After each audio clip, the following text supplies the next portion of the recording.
Hello student, आज हम सब लोग पढ़ेंगे। जो टॉपिक है हम लोग का वो है 5 जगत का वर्गीकरण, जिसे इंग्लिश में कहा जाता है 5 किंगडम ऑफ क्लासिफिकेशन।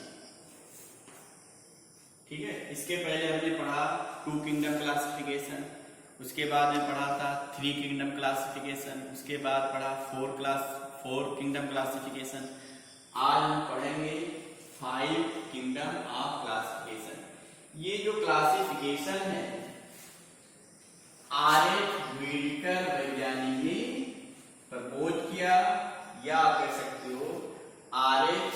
व्हीटकर वैज्ञानिक ने दिया। इन्होंने जो जीव हैं पृथ्वी पर, जो जीव पाए जाते हैं, जो ऑर्गेनियम होते हैं, जितने ऑर्गेनिज्म होते हैं, ऑर्गेनिक का मीन्स जीव, तो जितने ऑर्गेनिज्म होते हैं इन्होंने ऑर्गेनिज्म को 5 किंगडम में बांटा। पहला जो किंगडम है वो है मोनेरा। दूसरा जो किंगडम है प्रोटिस्टा। तीसरा है फंजाई। चौथा है प्लांटी। पांचवा है एनिमेलिया। तो ये क्या है? किंगडम।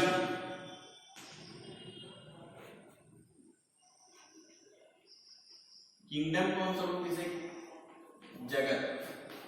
आपने पढ़ा होगा क्लासिफिकेशन हमने पढ़ाया था, तो हमने कहा था कि जो क्लासिफिकेशन होता है उसके 7th रैंक होते हैं, ठीक है, जिसे आप टेक्सा कहते हो। सबसे बड़ा जो टेक्सा होता है या वर्गीकरण की जो इकाई होती है वो किंगडम होती है, ठीक है।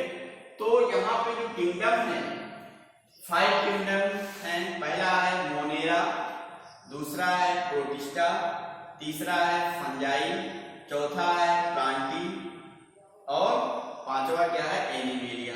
अगर हम सब लोग उसको हिंदी में अगर जाने तो मोनेरा का हिंदी मोनेरा ही होता है, प्रोटिस्टा का हिंदी प्रोटिस्टा होता है, फंजाई का हिंदी कवक आप जानते होंगे, इसको हम सब लोग पादप कहते हैं, पौधे जिसमें आते हैं, और एनिमेलिया का मतलब जंतु जगत।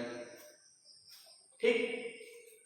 अब ये जो क्लासिफिकेशन था, इस क्लासिफिकेशन को आर.एच. व्हीटकर ने किस आधार पर जीवों को क्लासिफाइड किया, तो हम सबको बेस जान लेते हैं कि किस बेस के आधार पर या कौन कौन से लक्षण के आधार पर आर.एच. व्हीटकर ने जीवों को क्लासिफाइड किया। ठीक है, तो आप कह सकते इन्होंने this type of classification based on, किस आधार पर जो है इन्होंने कौन सा आधार माना या कौन से लक्षण को उन्होंने लिया, जिस लक्षण के आधार पर उन्होंने जीवों को 5 जगत में वर्गीकृत किया है।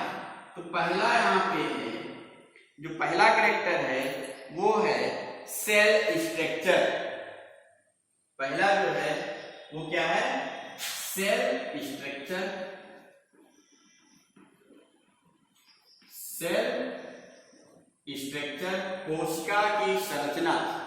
पहला जो कैरेक्टर उन्होंने लिया इसके आधार पे, सेल स्ट्रक्चर के आधार पर। दूसरा इन्होंने जो कैरेक्टर्स लिया है वो है बॉडी ऑर्गेनाइजेशन, या थैलस भी कह सकते हो, थैलस या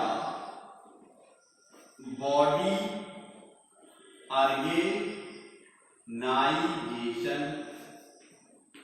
मतलब जीव का जो शरीर होता है उनकी बनावट कैसी है, उनका संगठन कैसा है, शारीरिक संगठन हिंदी में कहेंगे बॉडी ऑर्गेनाइजेशन। तो दूसरा कैरेक्टर ये हो गया। तीसरा कैरेक्टर इन्होंने लिया है, जो थर्ड कैरेक्टर है वो है mode of nutrition. Mode of nutrition,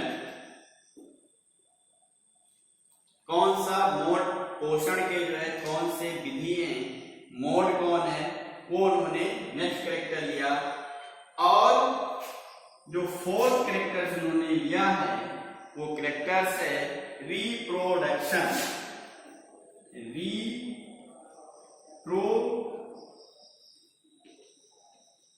reproduction जिसे आप जानते हो जनन। फिफ्थ कैरेक्टर जो है यहाँ पे, जो फिफ्थ हमारा कैरेक्टर है या पांचवा जो है फाइलोजेनेटिक रिलेशनशिप। फाइलोजेनेटिक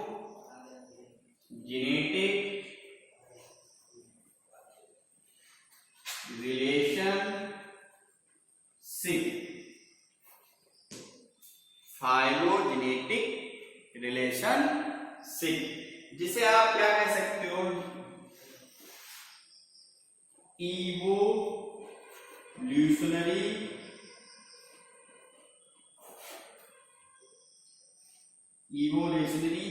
या कह सकते हो जो जीव का विकास होता है उसका इतिहास क्या है, उसी को हम क्या कहते हैं, फाइलोजेनेटिक रिलेशनशिप कहते हैं। फाइलोजेनेटिक का मतलब जो जीव होते हैं उनका विकासीय क्रम क्या है, उनमें जो संबंध है उसके आधार पर उन्होंने जीवों को वर्गीकृत किया। फिर से हम देखते हैं आलेख व्हिटेकर ने जो क्लासिफिकेशन किया है 5 किंगडम में या 5 किंगडम में, उनमें कौन कौन से इन्होंने लक्षण लिया है। तो पहला लक्षण है सेल स्ट्रक्चर, जीव का संरचना कैसा है, कोशिका कैसा है, उसके आधार पर जैसे वो प्रोकैरियोट्स है, यूकैरियोट्स है या यूनिसेलुलर है या मल्टीसेलुलर है। फिर थैलस या बॉडी ऑर्गेनाइजेशन, आप कह सकते हो कि जो जीव है उसका शारीरिक संगठन कैसा है, उनकी बनावट कैसी है, इसके आधार पर उन्होंने क्लासिफाइड किया। थर्ड है मोड ऑफ न्यूट्रिशन, उनमें पोषण कैसे होता है, वो स्वपोषी है कि परपोषी है, इसके आधार पर उन्होंने जीवों को वर्गीकृत किया। रिप्रोडक्शन, उनमें जनन कैसा होता है, सेक्सुअल रिप्रोडक्शन होता है, असेक्सुअल रिप्रोडक्शन होता है, उसके आधार मानकर जो है जीवों को क्लासिफाइड किया। नेक्स्ट है फाइलोजेनेटिक रिलेशनशिप, आप कह सकते हो उनका विकासीय क्रम क्या है, उस संबंध को मानकर इन्होंने जीवों को क्लासिफाइड किया। तो अब हम यहाँ पे देखते हैं जो क्लासिफिकेशन हमने पढ़ा है, जो 5 किंगडम क्लासिफिकेशन है, उसका कौन कौन से कैरेक्टर्स हैं, इसके बारे में हम लोग स्टडी करेंगे। तो एक चार्ट के माध्यम से, टेबल के माध्यम से हम लोग इसको समझते हैं। तो एक जैसे यहाँ पे बना लेंगे कैरेक्टर्स, या चार्ट को जो है भेज दूंगा, क्योंकि यहाँ सिंपली वे में मैं आपको क्लासिफिकेशन को समझा दे रहा हूं। पहला जो है, जैसे जो ऑर्गेनिज्म है, इस ऑर्गेनिज्म को इन्होंने 2 कैटेगरी में डिवाइड किया है। एक मान लीजिए प्रोकैरियोट्स है,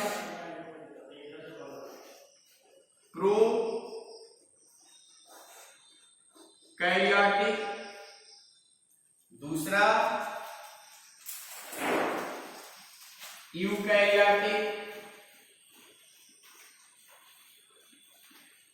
पहला क्या है, प्रोकैरियोटिक और यूकैरियोटिक। अब प्रोकैरियोटिक मींस आप जानते ही हो कि जिनमें न्यूक्लियर जो होगा नॉन वेल डेवलप होता है, उस सेल को हम सब लोग क्या कहते हैं, प्रोकैरियोट्स सेल कहते हैं। तो प्रोकैरियोट्स में आपका आ जाएगा मोनेरा,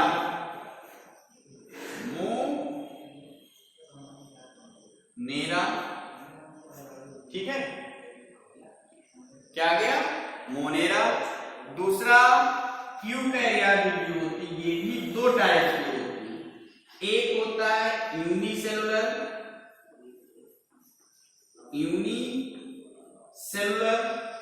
और जो दूसरा होता है वो है मल्टी सेलुलर।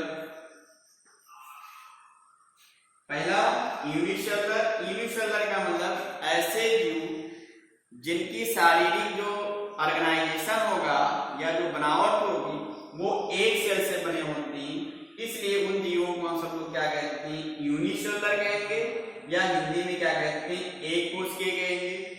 ऐसे जीव जिनका सेल बॉडी बहुत सारे सेल से बने होते हैं, उसको क्या कहते हैं, मल्टी सेलुलर कहते हैं, या आप कहोगे बहुकोशिकीय कहते हैं। तो यहाँ पर जो यूकैरियोट्स ऑर्गेनिज्म होते हैं वो दो टाइप के होते हैं, एक यूनिसेलुलर भी होते हैं और मल्टी सेलुलर होते हैं।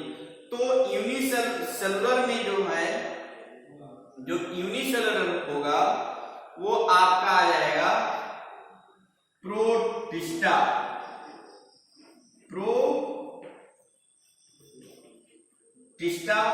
अब मल्टी सेलुलर जो होती है दो टाइप के होती हैं, एक जो है विथ सेल वॉल होता है, विथ सेल वॉल, जिसमें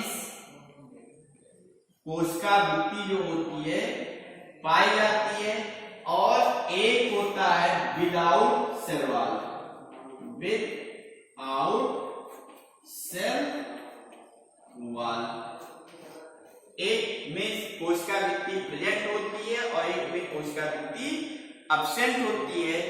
अब ये जो सेल है दो टाइप के ऑर्गेनिज्म होते हैं, इसमें सेल प्रेजेंट होता है और सेल वॉल प्रेजेंट होता है और सेल वॉल जिनमें सेल वॉल प्रेजेंट होता है दो टाइप के जो होते हैं, एक होते हैं फोटोट्रॉफिक,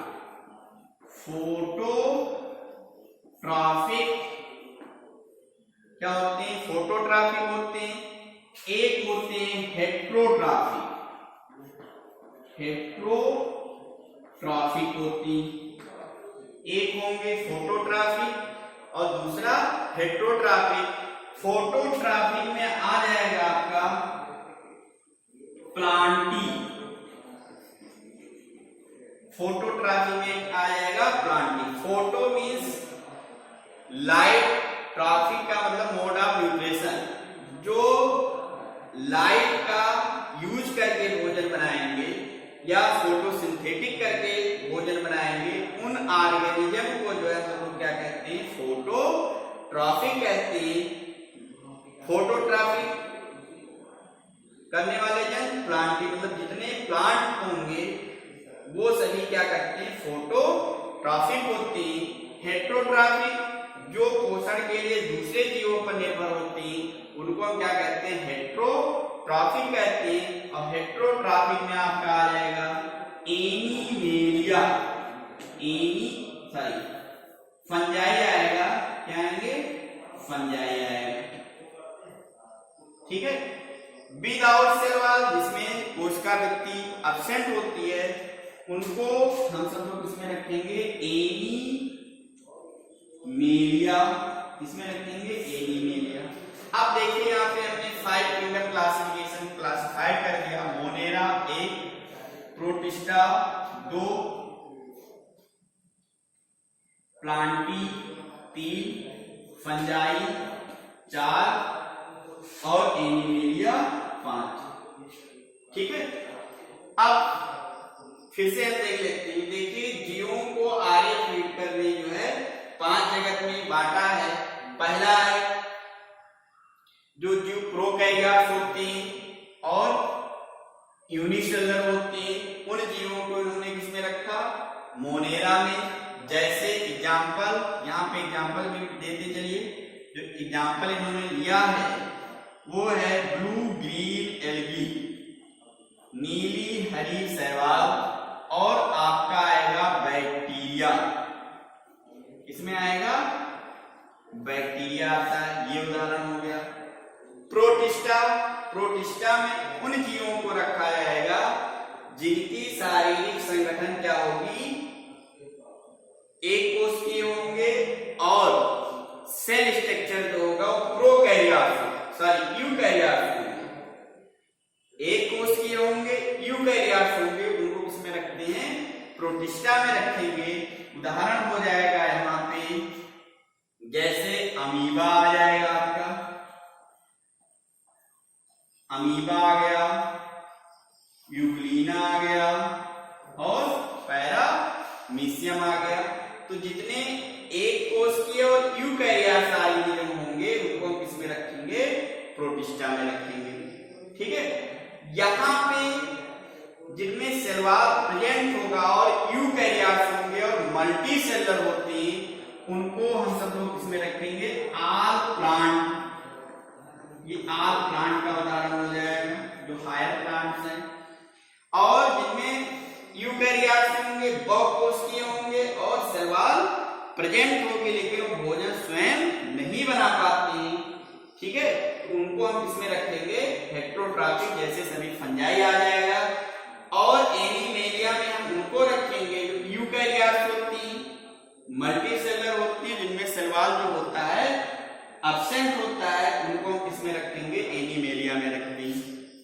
ठीक है, अब यहाँ पे कुछ और जैसे फंजाई में दिया गया है, जो फंजाई है वो सैप्रोफाइटिक होते हैं, पैरासाइटिक। बहुत सारे फंजाई जो होते हैं मृतोपजीवी होते हैं, परजीवी होते हैं। सैप्रोफाइटिक का मतलब ये होता है ऐसे जीव जो अपना भोजन डेड मटेरियल से जो है या सड़े गले पदार्थ से भोजन प्राप्त करेंगे।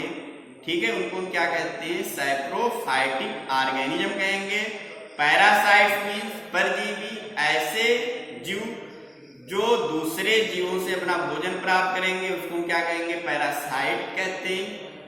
ठीक है, जैसे बहुत सारे फंगस है जो हमारे शरीर में या रोग उत्पन्न करते हैं, वो सब किसमें आ जाएंगे, पैरासाइट में आ जाएंगे।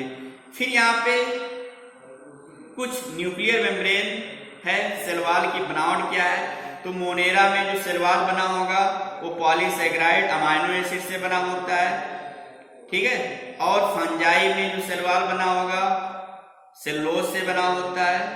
ठीक है, काइटिन से भी बने होते हैं।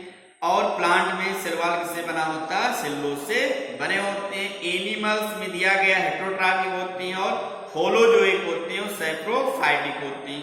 होलोजोइक का मतलब भोजन को जो है पूर्ण रूप से निकल जाना है, क्या कहलाएगा, होलोजोइक कहलाता है। तो ये आप यहाँ से कंप्लीट कर लेंगे, कुछ मैं क्वेश्चन दूंगा उसको आप कंप्लीट कर लीजिएगा। ठीक है, कहीं भी कोई डाउट आता है, कोई समस्या आती है तो हमारे पर्सनल व्हाट्सएप नंबर पर आप कमेंट और लाइक जरूर करेंगे, मैसेज करेंगे। कहीं भी कोई शिकायत होगी वो भी आप सब लोग बताएंगे। ओके, धन्यवाद।